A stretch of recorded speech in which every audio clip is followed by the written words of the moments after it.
So welcome to Ganesh institute. మనం continuous class చూస్తున్నాం active and passive voice.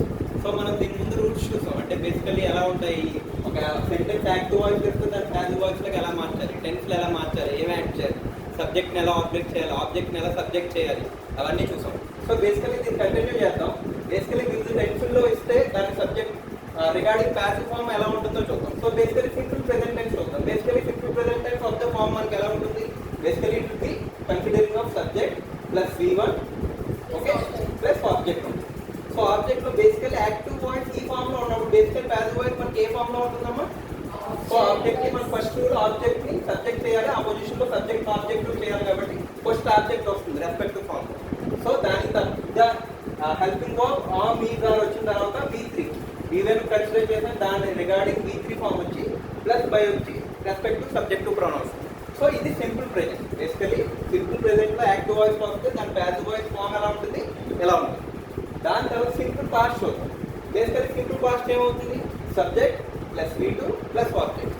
దాని respective passive form ఎలా ఉంటుందన్నమా, basically object plus was or word add అవుతుంది plus V3 form plus by plus the respective subjective pronoun. అదే simple ఫ్యూచర్కి వెళ్తే ఎలా ఉంటుంది, ఆబ్వియస్లీ సబ్జెక్ట్ ఫ్యూచర్ కాబట్టి విల్ ఆబ్వియస్లీ ఉంటుంది ప్లస్ V1 ప్లస్ ఆబ్జెక్ట్. దాని రెస్పెక్టివ్ ప్యాసివ్ ఫామ్ ఎలా ఉంటుంది, ఆబ్జెక్ట్ ప్లస్ విల్ బి వస్తుంది, విల్ బి యాడ్ అవుతుంది plus V3 plus by plus subjective pronoun. అది సింపుల్ ఫ్యూచర్ యొక్క basic passive form. Active voice ఎలా ఉంటాయి ఈ ఫామ్ లో ఉంటాయి. దాని రిగార్డింగ్ ప్యాసివ్ వాయిస్ ఎలా ఉంటుంది, object plus will be plus V3 form plus by plus అదే చూద్దాం. ప్రెజెంట్ కంటిన్యూస్ చూద్దాం. ఈ మూడు కాబట్టి బేసిక్ కదా, simple present, simple past, simple future. Present continuous ఏం ఉంటుంది, ఆబ్వియస్లీ V4 అంటే ఇన్ఫార్మ్ వస్తుంది కదా మనకి. సపోజ్ డూ ఉంటే డూయింగ్, కిల్ ఉంటే కిల్లింగ్, ఓకే ఇన్ఫార్మ్. V4 అంటే V1 ing form, V4 form of the verb. Subject plus am is are plus V4 ing form of the verb plus object ఉంటే దాని respective passive form ఎలా ఉంటుంది అంటున్నాడు, object plus same is are regarding helping of వస్తుంది అంటున్నాడు plus being, being obviously informed, okay, being plus respect to V1 tagga V3 verb plus by plus subject to pronoun. So basic simple present past future plus present continuous ki respect to active voice e form lo unte, dani tagga passive voice e form lo unte, okay example, okay. So obviously example unte chodamma, okay. For example simple example chodam, mere just dictate cheyandi, she sings a song అని ఉంది.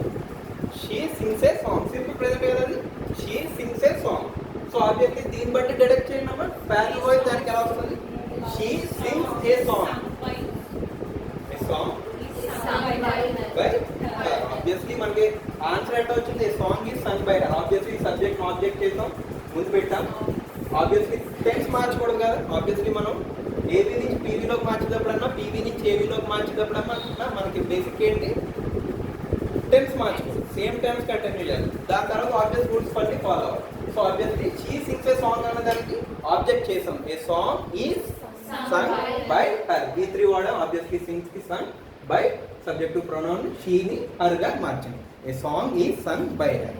అలాగే simple past ఇంకోటి చెప్పండి. Simple గా ఒక example తీసుకుందాం.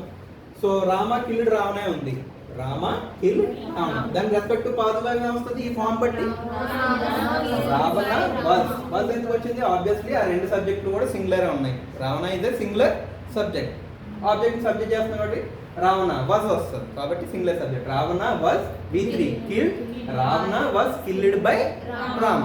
Okay simple future example చెప్పండి.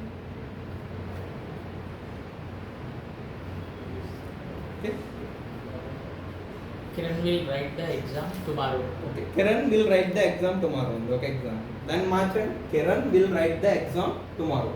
So మనకి ఏమొస్తుంది, object plus will be plus V3 plus by plus SP ఎలా రావచ్చు, the exam will be written by Kiran tomorrow. Obviously tomorrow అవి మీరు మార్చొచ్చు కదా, ద నెక్స్ట్ డే అవి అనాలి కాబట్టి ఈ exam will be written by Kiran tomorrow the next day.